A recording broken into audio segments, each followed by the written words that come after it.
Salvation தொலைக்காட்சி நேயர்களுக்கு வணக்கம். நேயர்களே, வேதம் பேசும் காலங்கள் என்ற இந்த தொடர் நிகழ்ச்சிக்கு உங்களை வரவேற்கிறோம்.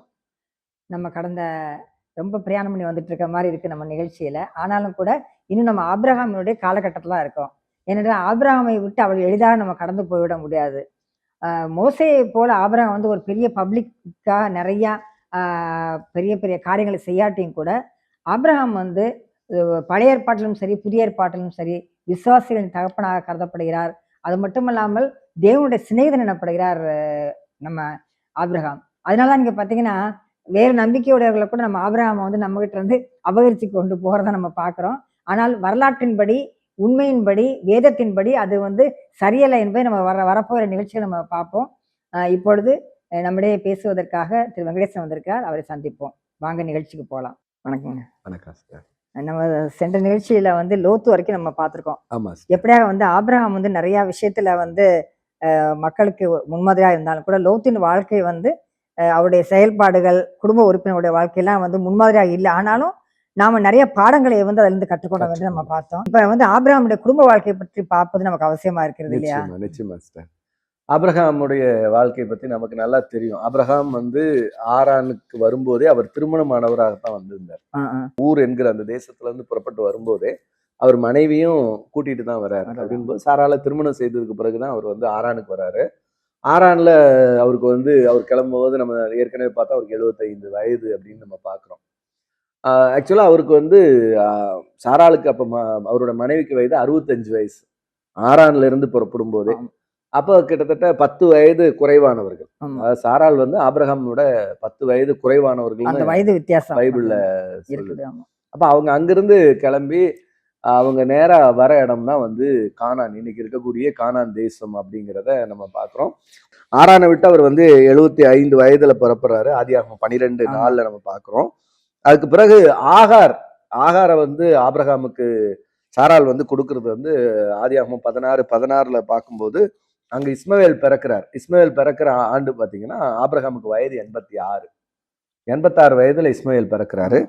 அதுக்கு பிறகு 99வது வயதுல வந்து ஆண்டவர் வந்து உடன்படிக்கை செய்யறாரு ஆபிரகாம்கிட்ட. மீண்டும் வந்து ஒரு உடன்படிக்கை செய்யறாரு. அப்பதான் வந்து என்ன செய்யறாருன்னா விருத்த சேதனத்தை கொடுக்குறாரு. விருத்த சேதனத்தை கொடுத்து விருத்த சேதனத்தின் மூலமாக ஆபிராம் அப்படிங்கிற பெயரை ஆபிரஹாம் அப்படின்னு மாத்துறாரு. இங்க நான் ஒரு முக்கியமாக ஒரு விஷயம் நான் சொல்லணும்னு நினைக்கிறேன்.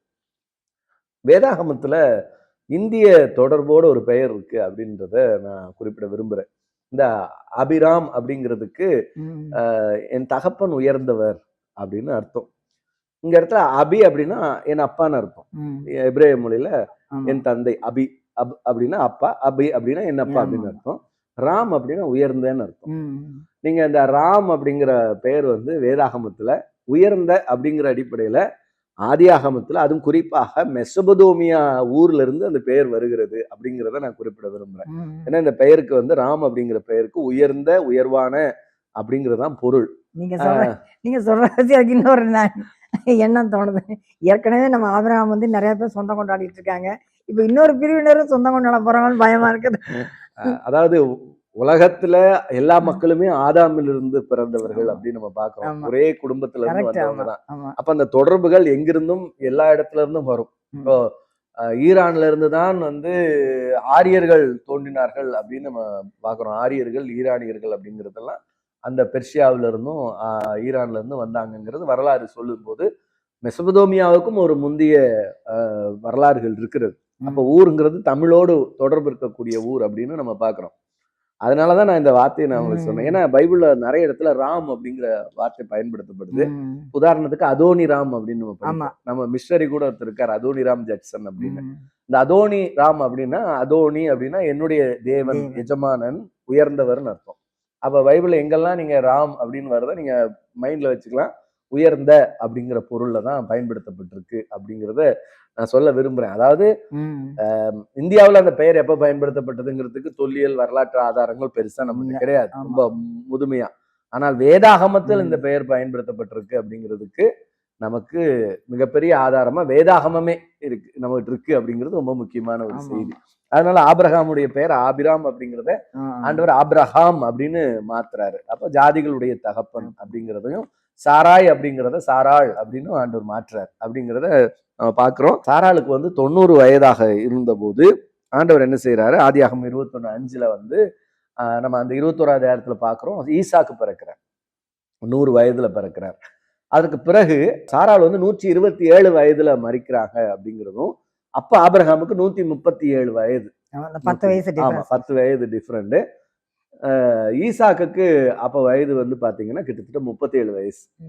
அப்போ 37 வயது இருக்கிற போதுதான் வந்து சாராள் மரிக்கிறாங்க.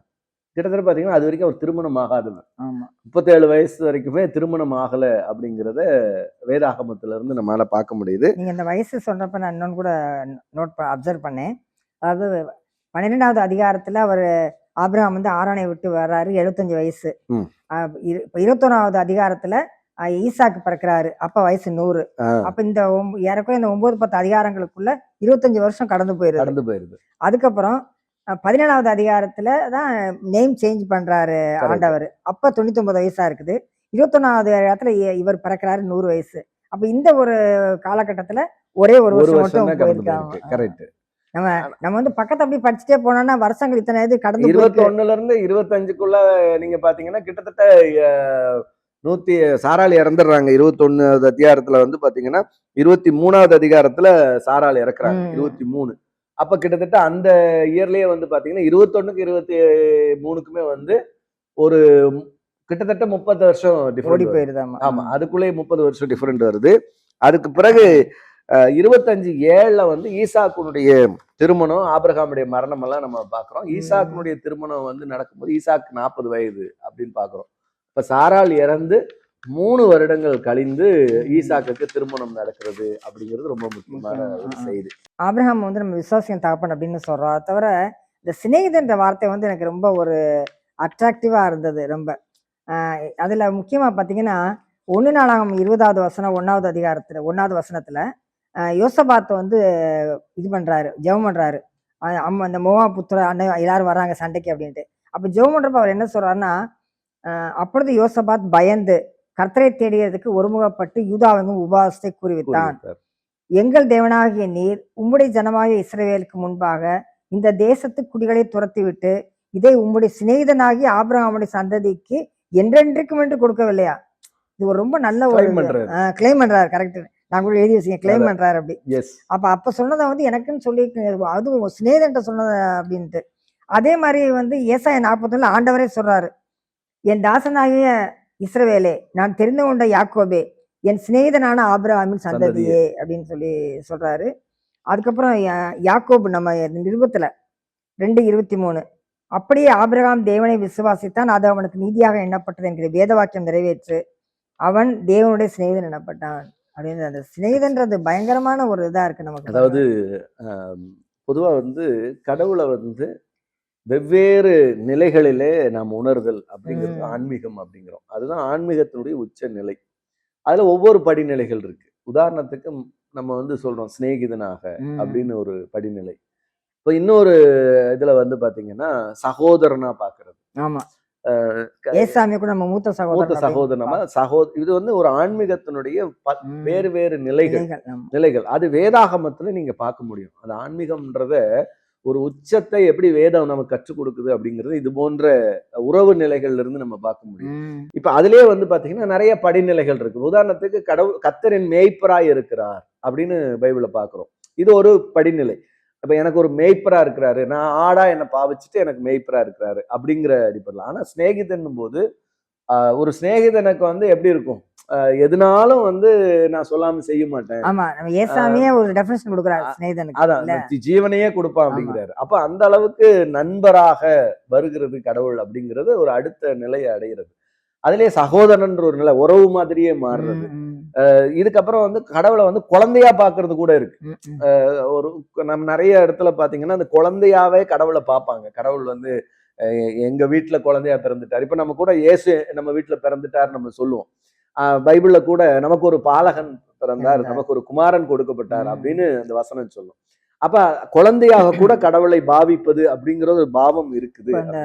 தமிழ் இலக்கியங்கள்ல கூட வந்து இறைவனை வந்து குழந்தையா பாவிக்கிறது அப்படி தமிழுக்கு அந்த இது இருக்கு. அதான் நம்ம திரும்ப திரும்ப சொல்லிட்டு வரேன். அந்த ஆன்மீகம்ங்கிறது நம்ம வேதாகமத்துல இருக்கக்கூடிய அந்த ஆன்மீக பாவங்கள் வந்து தமிழ்லயும் இருக்கு அப்படிங்கிறது ரொம்ப முக்கியம். இது எல்லாத்த விட ரொம்ப மேன்மையா ஒரு விஷயம்னு சொல்லணும்னா, பைபிள் வந்து உன் சிருஷ்டிகரே உன் நாயகர் அப்படின்னு ஒரு ஆமா வார்த்தை ஆமா சொல்லும். ஆமா அதாவது மணவாளனாக பார்த்து அது உச்சம் அப்படிங்கிறது ஒரு நம்முடைய ஆத்மாவுக்கு ஒரு மணாளனாக கடவுளை பாவிப்பது அப்படிங்கிறது அதான் வேதம் சொல்லுது. சபைக்கு மணவாளனாகிய கிறிஸ்து அப்படின்னு. அப்ப இந்த சிநேகிதன் மணவாட்டியை வந்து சபை அப்படின்னு சபை அப்படிங்கிறது ரொம்ப அற்புதமான ஒரு உறவு நிலையை குறிக்குது. அதுல சிநேகிதன் அப்படிங்கிறது வந்து மிக அற்புதமான ஒரு இது. பைபிள்ல வந்து ஆண்டவர் வந்து ஒருத்தர் அடிக்கடி சிநேகிதன் அதிகமா பயன்படுத்தி இருக்காரு அப்படின்னு சொன்னா அது வேதத்துல குறிப்பிடப்பட்டிருக்குன்னா அது ஆபிரகாம் அப்படிங்கறத நம்ம புரிந்து கொள்ள இன்னொன்னு நம்ம முடியும். கவனிச்சோம்னா இப்ப மோசே வந்து எல்லாரையும் வந்து லீட் பண்ணி கூட்டிட்டு போறாரு.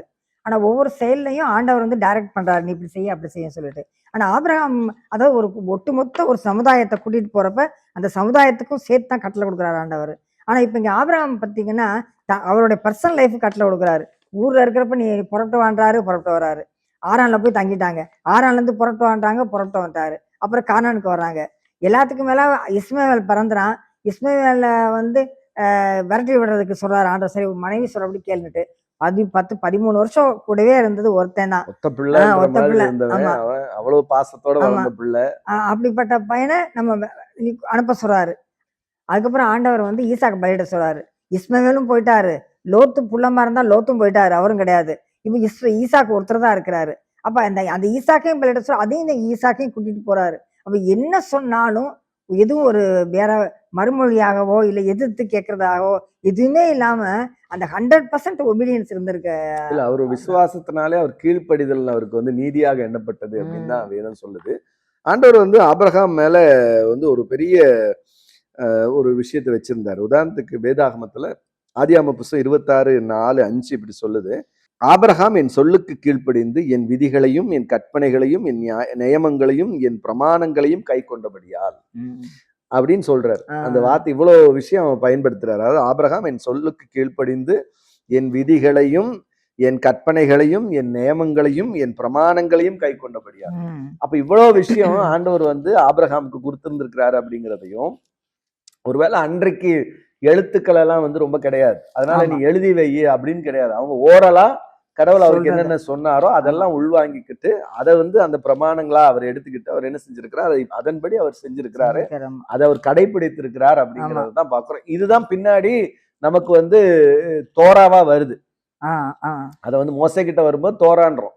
ஆக்சுவலா யூத பாரம்பரியத்துல இதுக்கு பேர் வந்து ஓரல் தோரான்னு பேர். ஓரலா கொடுக்கப்பட்ட ஒரு தோரா வந்து ஆபிரகாமுக்கு இருந்தது. அது வந்து எழுத்தின்படி தோரா எழுதி கொடுக்கப்பட்டுச்சு. ஆண்டவர் வந்து தன்னுடைய விரல்னால எழுதி கொடுத்தாரு 10 கட்டளைகளை எழுதி கொடுத்தாரு. ஆனா ஆபிரகாம்கிட்ட ஆண்டவர் வந்து தன்னுடைய வாய்மொழியாக கடவுள் நிறைய பிரமாணங்களை வந்து ஆபிரகாமுக்கு கொடுத்திருந்தாரு அப்படிங்கறது இந்த வசனங்கள். நீங்க சொன்ன வசனம் எது? 26:4. 26 இன்னொரு வசனம் இருக்கு பாருங்களேன். 18வது அதிகாரம், அதாவது நடந்துட்டு இருக்காரு இது வரைக்கும்ன்றது மாதிரி அந்த வசனம் சொல்லுது. இனிமேல வரப்போற சந்ததிக்கு சொல்லுவாருன்றத 18வது அதிகாரத்துல வந்து 19வது வசனம், கர்த்தர் ஆபிரகாமுக்கு சொன்ன நிறைவேற்றும்படியாய் அவன் தன் பிள்ளைகளுக்கும் தனக்கு பின்வரும் தன் வீட்டாருக்கும் நீங்கள் நீதியையும் நியாயத்தையும் செய்து கர்த்தருடைய வழியை காத்து நடவுங்கள் என்று கட்டளை இடுவான் என்பதை அறிந்திருக்கிறேன். அப்ப ஆபிரகாம் மேல ஆண்டவருக்கு ஒரு பெரிய நம்பிக்கையும் இருந்தது. ஏன்னா ஃப்ரெண்ட் இல்ல. ஆமா. இப்ப நண்பன், இப்ப ஆண்டவர் வந்து பொதுவா அப்படி சொல்றது இல்ல, நண்பன் அப்படிங்கிற அடிப்படையில இந்த வார்த்தையை ஆண்டவர் பயன்படுத்துறாரு. ஏன்னா ஆபிரகாமோடு கடவுளுக்கு இருந்த அந்த சிநேகிதம் அப்படிங்கிற அடிப்படையில கடவுள் வந்து என்ன செய்யறாருன்னா இந்த வார்த்தையை அவர் சொல்றாரு, அவன் செய்வான்னு நான் வந்து செய்வான் அப்படின்னு நான் நம்புறேன் அப்படிங்கிறாரு. அதை வந்து செய்தான் அப்படின்னு கை கொண்டபடியினால் அப்படின்னு 26:4 சொல்றாரு. ஆதியாகமம் 26:4 ஆண்டவர் வந்து நிறைய விஷயம் சொல்றாரு. அதாவது என் சொல்லுக்கு கீழ்ப்படிஞ்சான், என் விதிகளை முதல்ல சொல்றாரு, என்னுடைய ரூல் விதிகள் அப்படின்னு அவர் பயன்படுத்துறாரு. அப்புறம் என்னுடைய கற்பனைகள் அப்படின்னு பயன்படுத்துறாரு. அதுக்கப்புறம் வந்து பாத்தீங்கன்னா இதுக்கெல்லாம் நியமங்கள் அப்படின்றாரு. அதாவது இதுல ரொம்ப அற்புதமான ஒரு விஷயம் என்னன்னா, அவர் ஒவ்வொரு விஷயங்களையும் அவர் வந்து அதை தெளிவுபடுத்துறாரு. நியமங்கள் என் பிரமாணங்களை அவன் கை கொண்டான் அப்படிங்கிறார். அப்ப இவ்வளோ விஷயங்களை ஆண்டவர் ஆபிரகாமுக்கு போதித்தார் அப்படிங்கறத பாக்குறோம். அப்போ சிநேகிதன் அவர் சொன்னதுக்கான முக்கியமான ரீசன் என்ன அப்படிங்கறத நம்ம புரிஞ்சுக்கிறோம். அப்ப இவரும் அடிக்கடி ஆண்டவரோட இணைந்து செயல்பட்டு இருக்காரு, அவருடைய சத்தத்தை கேட்டுக்கிட்டே இருந்திருக்கிறாரு, அடிக்கடி ஆலோசனைகளை பெற்றிருக்கிறார் அப்படிங்கிறத நம்மால பார்க்க முடியுது. ஏன்னா ஏனோக்கை பத்தி நம்ம வந்து ஏனோக்கு வந்து தேவனோட சஞ்சரிச்சார்னு இருக்குதே ஒழிய ஆமா. என்ன பேசுனாங்க எதெல்லாம் நமக்கு வெளியே டீட்டெயில்ஸா கிடையாது. இல்ல. ஆமா. ஆனா இதுல வந்து ஆபிரகாம் வாழ்க்கையை பொறுத்த வரைக்கும் அவ்வளவு தூரத்துக்கு அவங்க கண்டினியூஸா ஆண்டவர்கிட்ட இருந்திருக்காங்க மேபி அப்படிங்கிறது. ஒரு டே டு டே பேசுறத தினந்தோறும் அன்றாட வாழ்க்கையில கூட பேசிட்டு இருந்தாங்க. ஆபிரகாம் அதே மாதிரி இன்னைக்கு இருக்கக்கூடிய கானான் தேசம் அப்படின்னு நம்ம இன்னைக்கு சொல்றோம். ம். அது வந்து இன்னைக்கு இஸ்ரேல் பாலஸ்தீனம் அந்த தேசம் தான் இன்னைக்கு கானான் தேசம் அப்படிங்கிறது. பாலஸ்தீனத்தையும் சேர்ந்து ஆமா. இன்னைக்கு பாலஸ்தீன பகுதின்னு நம்ம சொல்றோம் இல்லைங்களா? அது அப்ப அவர் முதல்ல வந்த ஊர் பேர் வந்து சீகேம். இன்னைக்கு இருக்கிற பாலஸ்தீனத்துல வந்து பாத்தீங்கன்னா அது வந்து மேற்கு கரை வெஸ்ட் பேங்க் அப்படின்னு நம்ம சொல்றோம் இல்லைங்களா? அதுல நப்லஸ் அப்படிங்கிற இடத்துலதான் இந்த சீகேம் அப்படிங்கிற அந்த இடம் இருக்கிறது அப்படிங்கிறத பாக்குறோம்.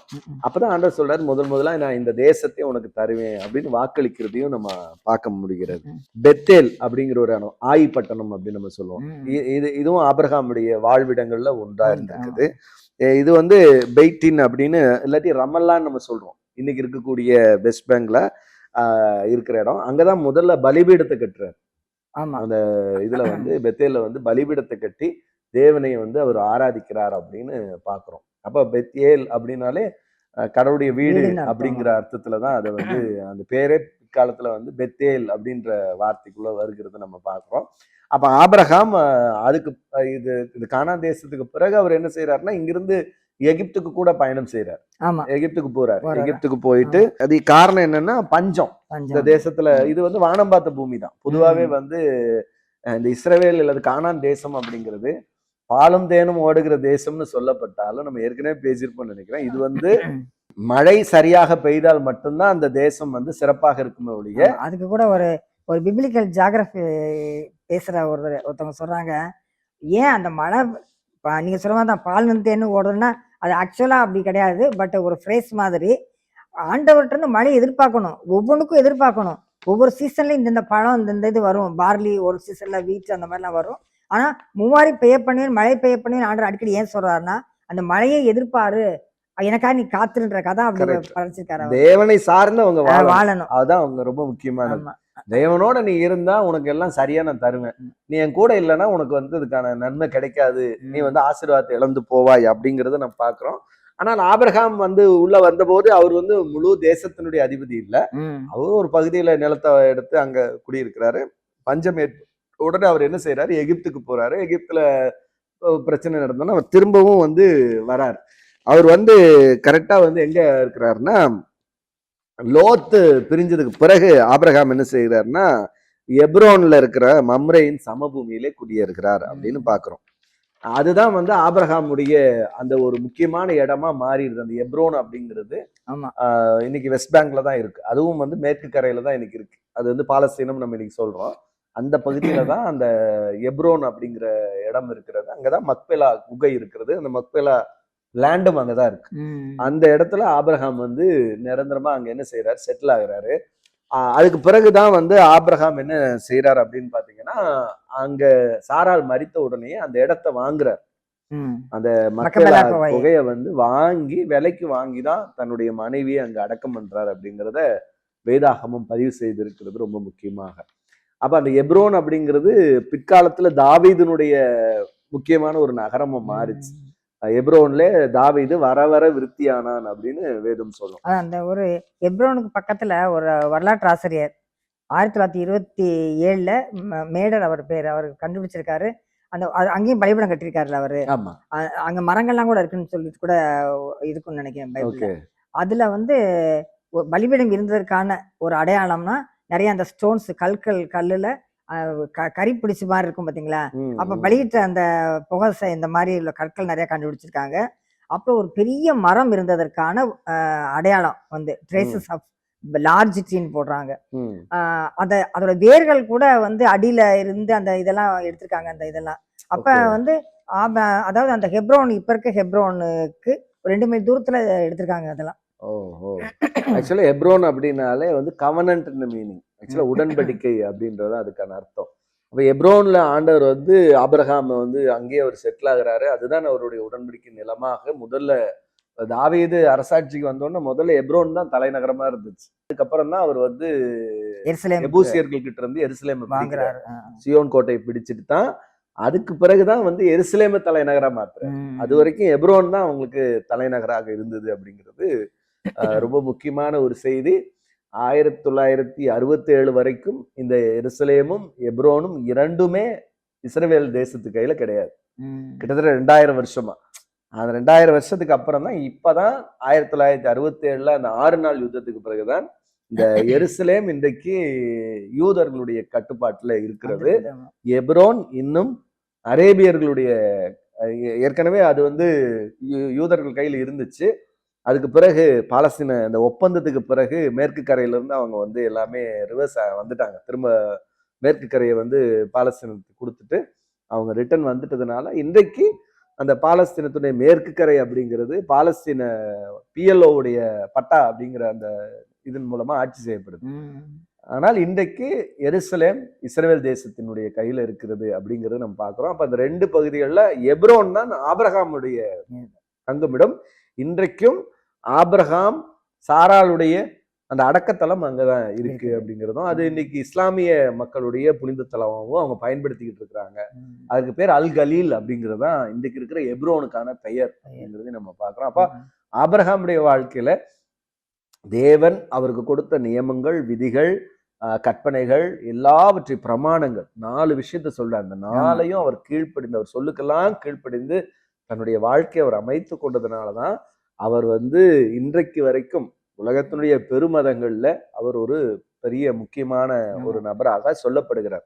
அதுக்கு ரீசன் என்ன அதெல்லாம் அடுத்தது. ஆனால் இன்றைக்கும் ஆபிரகாம் உலகினுடைய 400 கோடி மக்களுக்கு மேல வந்து ஆபிரகாம் தான் எங்களுடைய ஃபோர் ஃபாதர் அப்படின்னு சொல்லக்கூடிய இடத்துல இருக்கிறோம். உதாரணத்துக்கு இப்ப நம்ம நேரடியான ஃபோர் ஃபாதர் அப்படி இப்ப உலகத்துல இருக்கிற 250 கோடி கிறிஸ்தவர்களும் ஆபிரகாம் விசுவாசிகளுடைய தகப்பன்றாங்க. நேரடி தகப்பன் இல்ல, ஃபெய்த்துக்கான ஒரு அடையாளமாக அவர் நம்முடைய தகப்பனாக இருக்கிறார் அப்படிங்கிறதும், இயேசு கிறிஸ்துவின் மூலமாக அந்த ஆவிக்குரிய அனுபவத்தை நாம ஆபிரகாம் என்னுடைய முற்பிதா அப்படின்னு நம்ம அதை பெற்றுக்கொள்றோம் அப்படிங்கிறது ரொம்ப முக்கியம். இஸ்லாமியர்களும் வந்து பாத்தீங்கன்னா ஆபிரகாம் எங்களுடைய முற்பிதான்னு சொல்லக்கூடிய இடத்துல இருக்காங்க. அவங்களும் நேரடியான சந்ததிகளா அப்படிங்கிறது பார்த்தா வரலாற்றின்படி இல்ல. அப்போ அவங்களும் எப்படி பண்றாங்கன்னா கருத்தியல் ரீதியா ஆபிரகாமுடைய கடவுளை தான் நாங்களும் ஆராதிக்கிறோம் அப்படிங்கிற ஒரு கோட்பாட்டின் அடிப்படையில் அவங்களும் அதை சொல்றதை பாக்குறோம். யூதர்கள் நாங்க ஆபிரகாமுடைய நேரடி வழித்தோன்றல்கள் அப்படிங்கிற அடிப்படையில் அவங்களும் அதை சொல்றப்ப கிட்டத்தட்ட இப்ப 180 ஒரு 250 430 450 கோடி மக்கள் ஏறக்குறைய உலகிலே ஆபிரகாம் எங்களுடைய முற்பிதா அப்படின்னு சொல்லக்கூடிய அளவுக்கு இன்றைக்கு உலகத்தில் இருக்காங்கன்னா ஆண்டவர் அன்றைக்கு சொன்ன வாக்கு தத்துவம், உன்னுடைய சந்ததி உலகிலே பழுகி பெருகி அவர்கள் பூமியிலே நிரம்புவார்கள் அப்படிங்கிற அந்த வார்த்தை வந்து பேரை பெருமைப்படுத்துவேன்றது எவ்வளவு ஒரு அற்புதமான ஒரு விஷயம். அது ஆண்டவருடைய வார்த்தை, அது அப்படியே நிறைவேறினது அப்படிங்கிறத நம்மளால பார்க்க முடியும். நேர்களே, ஆபிரகாம் என்ற ஒரு விசுவாசிகள் தகப்பனை பற்றி, ஒரு மனிதரை பற்றி நம்ம பார்த்துட்டு இருக்கோம். ஆயிரக்கணக்கான ஆண்டுகளுக்கு முன்பாக நடந்த விஷயங்கள் வாய்மொழியாக இருந்தாலும் கூட ஆயிரக்கணக்கான ஆண்டுகளுக்கு முன்பாக வேதம் எழுதப்பட்டது இல்லையா? அந்த வேதத்திலே சொல்லப்பட்ட ஊர்கள், இடங்கள், மனிதர்கள் எல்லாருமே வந்து இன்றைக்கு வரைக்கும் வந்து தொல்லியலால, வரலாற்று ஆய்வுகளாலாம் நிரூபிக்கப்பட்டிருக்கு இல்லையா? ஆபிரகாம் இருந்தாரா இல்லையான்றதை பத்தி கூட நம்ம வந்து இனிமேல பெரிய விவாதத்துக்கு இடமே இருக்காது. நம்ம நிகழ்ச்சியில பார்த்தது மாதிரி 400 கோடிக்கு மேல உள்ளவங்க ஆபிரகாம் தான் எங்களுடைய தகப்பன் என்று வந்து கிளைம் பண்ணக்கூடிய, அவரை தங்களுக்கான சுதந்திரத்துக் கொள்ளக்கூடிய நிலைமையில தான் இன்றைக்கு உலகமானது ஓடிக்கொண்டிருக்கிறது. எனவே எங்களது நிகழ்ச்சியில வேதம் பேசும் காலங்கள் எனது நிகழ்ச்சியில தொடர்ந்து நீங்க பாருங்க, நிறைய தகவல் உங்களுக்கு கிடைக்கும். மீண்டும் உங்களை சந்திக்கும் வரை சால்வேஷன் தொலைக்காட்சியோடு இணைந்திருங்கள். நன்றி, வணக்கம். இந்த பையனும் வந்து ரொம்ப கஷ்டப்பட்ட பையன் கிடையாது. ஆகார் கஷ்டப்படுறவங்க, ஆகார் அடிமை பெண் தான், வேலை செய்யறவங்க தான். இவன் அப்படி கிடையாது. ஆனா அந்த பிள்ளை வந்து அப்படிப்பட்ட பிள்ளை இல்ல. 86 வயசுல இஸ்மாயில் பிறக்கிறாரு. 99 வயசு வரைக்கும் அந்த அம்மா அங்கதான் இருக்கிறாங்க. ஆபிரகாமுடைய குடும்ப வாழ்க்கையை எடுத்துக்கொண்டா ரொம்ப ஒரு சுவாரஸ்யமான குடும்ப வாழ்க்கை. நிறைய பிரச்சனைகள் இருந்ததும் கூட என்று சொல்லலாம்.